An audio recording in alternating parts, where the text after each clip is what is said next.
If you count kindergarten, I was in school, formal schooling, for 21 years.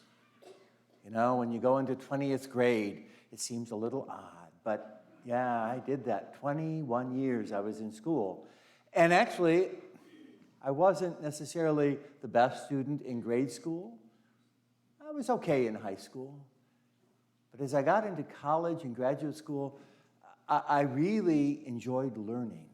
That was a big deal. And I'd like to say I remember everything that I learned.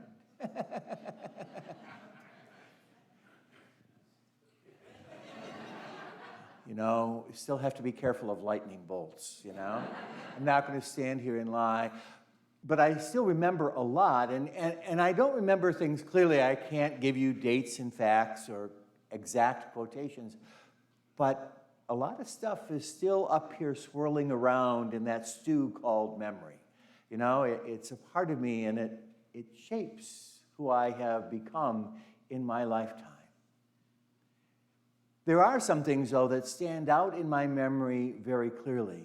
I remember when we took pastoral counseling from Sister Donna Markham, who was an Adrian Dominican. She was also a doctor of psychology. A very, very interesting woman. In fact, she was my spiritual director for 2 years. I still don't know why I went to her.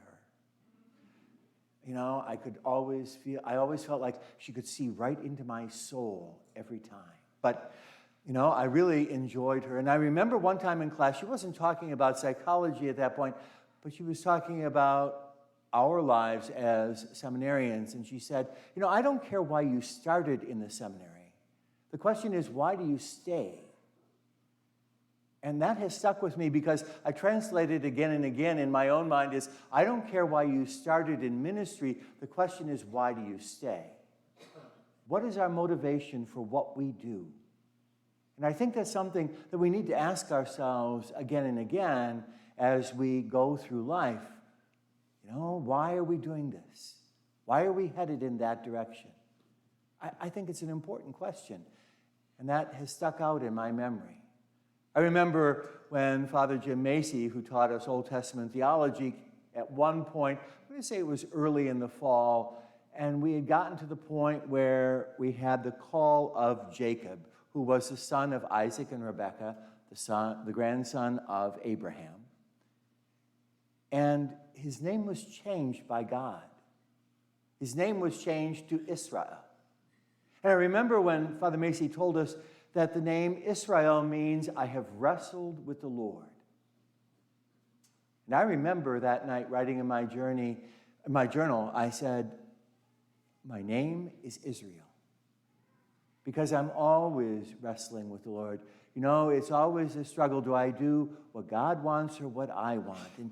And it is this wrestling match that goes on, and I would say that that's still true.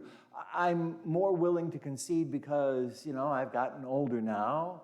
Remember, my birthday is coming this week. I've gotten older now, and so, you know, I don't have the same kind of determination I once did. And more honestly, I realize that doing what God asks of me is always going to bring me the most joy rather than doing what I necessarily want to do.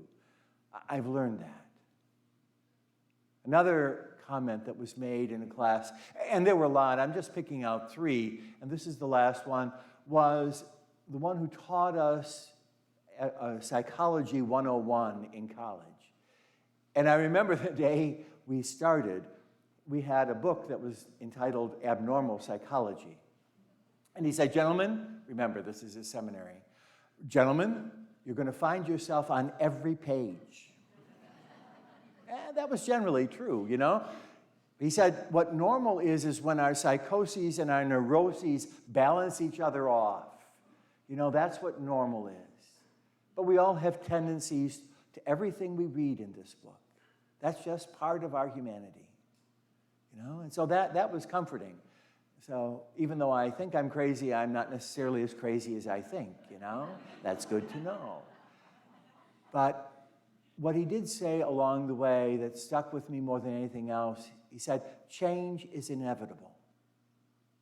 We can either choose to change or let change happen to us. Now, if we let change happen to us, people who are afraid of change, they run away from it, they try not. It's going to happen, and they're subject to whatever the whims are. But we can choose to change. And that makes a great deal of difference in our life. And I've thought about that again in my own life more than a few times. You know, there are those moments where the person goes into the doctor and the doctor says, you have to quit smoking. You have to quit. You've already started to develop COPD, or you've started to develop emphysema, or you have lung cancer. You know, it isn't that they didn't know they should quit smoking. They should have done it years before, but they just kept doing it because they weren't willing to make the change that was needed to live a better life. Or a person can choose to do that. You know, I can choose to lose weight. I can choose to get down to something that's better for me, healthier for me. Or I can wait until the doctor says to me, you're overweight, and now you are in line to end up developing type 2 diabetes and maybe be on insulin the rest of your life. Change will come. I can be forced to change, or I can choose to change. And choosing to change means that I will be much more in control of my life than if I just allow change to happen or do it out of fear. And I think that's important. We hear John the Baptizer today talking to the crowd. John is filled with the expectation that the Lord is going to do something, and he's going to do something soon, that the Messiah is coming, the Christ is coming. And he knows that. He doesn't know who. He won't know it till a little later. But he knows that he's coming, and he's filled with the expectation. He's on fire with this. And so he urges, he exhorts, he shouts at people, change your lives, get ready, he's coming. And I find that fascinating because when he actually talks to the crowd, and they say, well, what do we have to do? This guy who's really quite radical. I mean, John the Baptizer runs around wearing camel skins. Hello. And then he eats locusts, grasshoppers, and wild honey, which is kind of not a combination that I would put together, but, you know, this is what this guy eats. I mean, the guy's a little crazy. And yet, what he asks for is not wild stuff, not radical stuff. You know, he's not even like Jesus, because Jesus would say, well, if you would be perfect, go sell all that you have, give it to the poor, and then come follow me. That's pretty radical. John doesn't say that. He says, look, if you have more than enough, then share with others who have less. You know, if you're in life, you need to treat people fairly. If you have power, use it justly. Don't do more than you have. Don't do more than you need to do. Don't bully others. I mean, his prescriptions for becoming better are not difficult. You know, even the little kids, he would say, if you want to be more, don't fight with your brother. You don't have to do that, right? You know, it's simple stuff. It's not rocket science. But we need to change, my sisters and brothers. We will change one way or the other, but we need to take some control over that to become that better person that we know we could be. I always think of what my dad used to say, and I think John the Baptizer would agree with it. But my dad, I don't know if he got the quote from somewhere or he made it up, but I heard it more than a few times over my lifetime, where he would say, David, change is like water. Too much and you sweep everything away. Too little and everything dies. Change is a part of life. And that's what John calls us to, is to change our lives, to be ready for the Lord. You know, and so what ought we to do? You know, it's not difficult. It's get along better with one another. If you know someone that you haven't contacted in a while, make that contact. Reach out to them.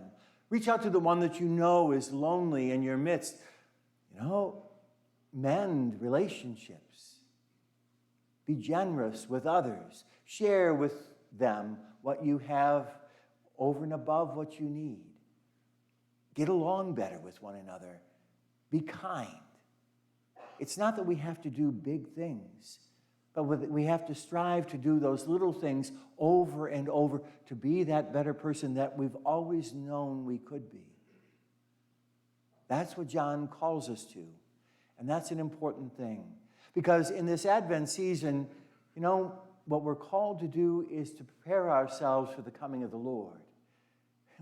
I think about this last week. At least 3 times I was asked, "Are you ready for Christmas?" No. Now, the real question, though, is not whether or not I'm ready for Christmas, but whether or not I'm ready for Christ.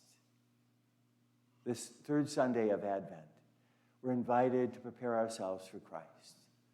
If we want really to have joy in our life, it is about being open to the Lord and all that he calls us to become that more and more each day, to grow toward that. No, it doesn't matter whether or not I'm ready for Christmas. What matters most is, am I ready for Christ?